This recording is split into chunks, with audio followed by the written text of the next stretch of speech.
পৃথিবী বানানোর আগে, জমিন বানানোর আগে পানি ছিল। পানি হচ্ছে আল্লাহর প্রথম মাখলুক। এবং ওয়াজআলনা মিনাল মাই কুল্লা শাইইন হাইয়্যিন, আল্লাহ কোরআনে বলেন, আমি পানি থেকে বাকি জীবন্ত সকল মাখলুক বানাইছি। আল্লাহ বলে আমি পানি থেকে বানাইছি।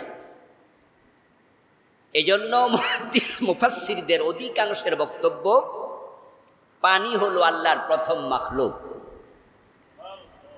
ওয়া আরশুহু আলাল মা, এটা কোরআনের আয়াত।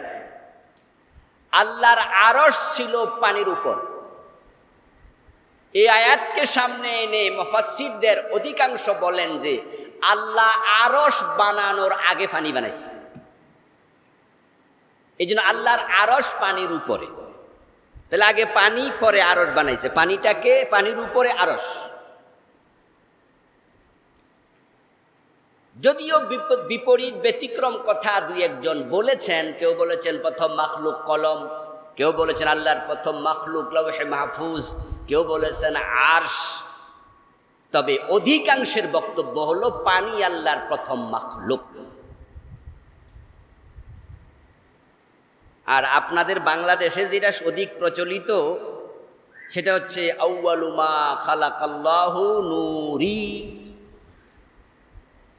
আউয়ালু মা খালাকাল্লাহু নূরা নাবিয়্যিকা ইয়া জাবির।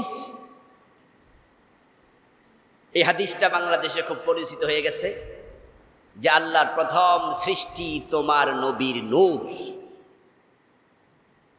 অথবা আল্লাহর প্রথম সৃষ্টি আমার নূর, নবীজি বলেছেন। মুহাদ্দিসগণ বলেন এই হাদিসটা গ্রহণযোগ্য হাদিস নয়।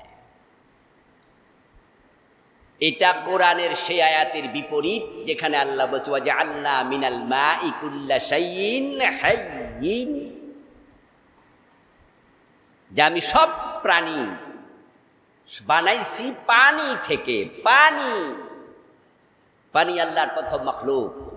আচ্ছা, এখন এই পানির উপরে আল্লাহর আরশ বানালেন।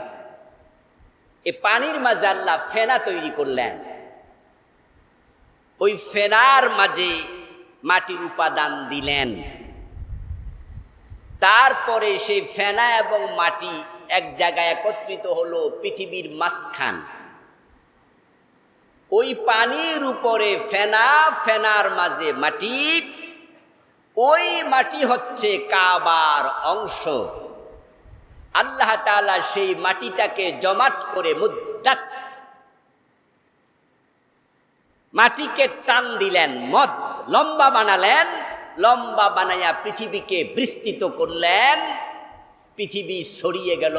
এজন্য জমিনের নিচে এখনো পানি আছে, বরং এই মাটিটাই পানির উপরে ভাসমান।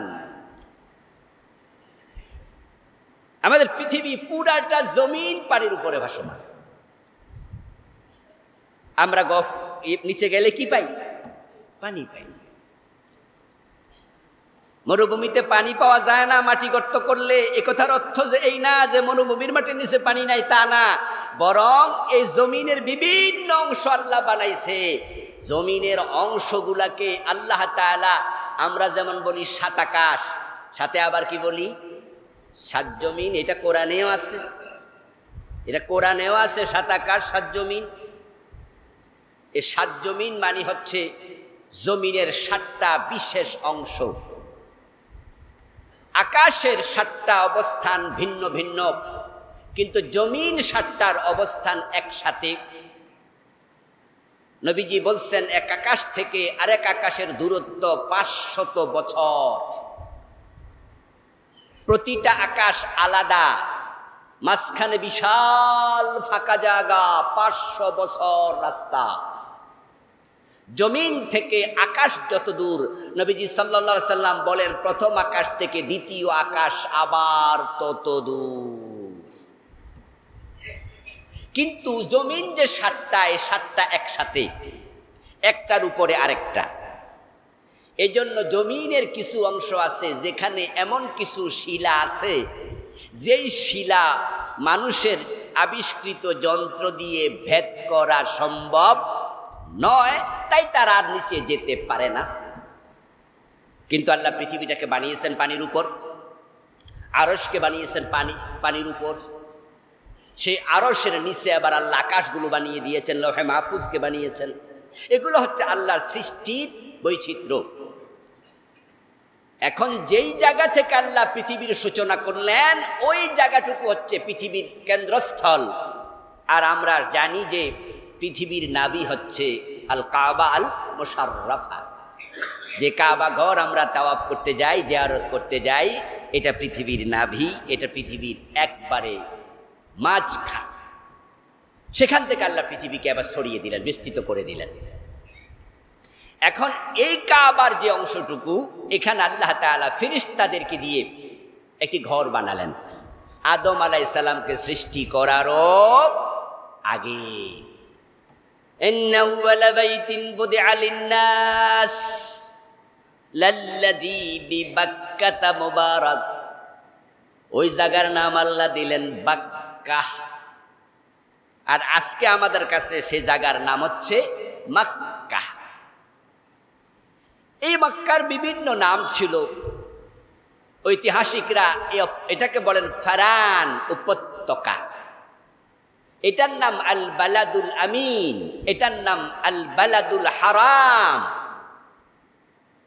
বিভিন্ন নামে এই অংশ পরিচিত। আল্লাহ বলে, আমি এই ঘর বানালাম মানুষ যেন ঘরমুখী হয়। কিছুদিন পর আদম আলাইহিস সালামের জন্ম। তারপর আল্লাহ তাআলা আদমকে সে ঘরের দিকে পাঠালেন। ইতিহাস এখানে লুপ্ত। আদম কি তখন হজ করেছেন, এ ঘর তাওয়াফ করেছেন?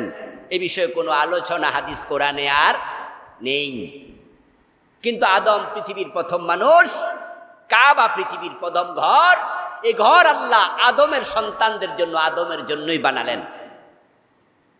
তারপর সময় চলে গেল। নূহ আলাইহিস সালামের যুগে এসে এ ঘরকে তিনি আবার পুনর্নির্মাণ করলেন। নূহ আলাইহিস সালামের পরে দীর্ঘ সময় চলে গেল। আপনারা জেনে থাকবেন, আমরাও জানি, আজ থেকে 150 বছর 200 বছর আগে আমাদের বাংলাদেশে মানুষ যে ঘরে বসবাস করত, তখন কি আজকের মতো বিল্ডিং ছিল? বাংলাদেশের কিছু অঞ্চলে এখনো মাটির ঘর, এই অদ্যাবধি কিছু অঞ্চলে এখনো সুন্দর মাটির ঘর। উত্তরবঙ্গে গেলে আমি দেখি মাটির দোতলা ঘর আছে। আমাদের ভারতের পাশাপাশি ত্রিপুরা অঞ্চলে গেলে এখনো মাটির ঘর অ্যাভেলেবেল আছে। তো মাটির ঘর যখন তৈরি হয়, যখন ঝড় হয়, তুফান হয়, বৃষ্টি হয়, সে ঘর ওয়ালটা আবার স্বাভাবিকভাবে ইটের মতো শক্ত না হওয়াতে অল্পতে সেটা ধসে পড়ার সম্ভাবনাও থাকে। নূহ আলাইহিস সালাম দেখলেন কাবার সে ঘরটা ধসে গেছে, তিনি আবার বানালেন। এভাবে বানাইতে বানাইতে বানাইতে বানাইতে এ পর্যন্ত কাবার বিনির্মাণ হলো 10 থেকে 11 বার। ফিহি আয়াতুম বাইয়িনাতুম মাকামু ইব্রাহিম। আল্লাহ তাআলা বলেন, আমি এ ঘরের মাঝে কিছু নিদর্শন রেখেছি। এটা যা আমার ঘর, তার কিছু প্রমাণ সেখানে পাবে। তার মাঝে একটার নাম হলো মাকাম ইব্রাহিম।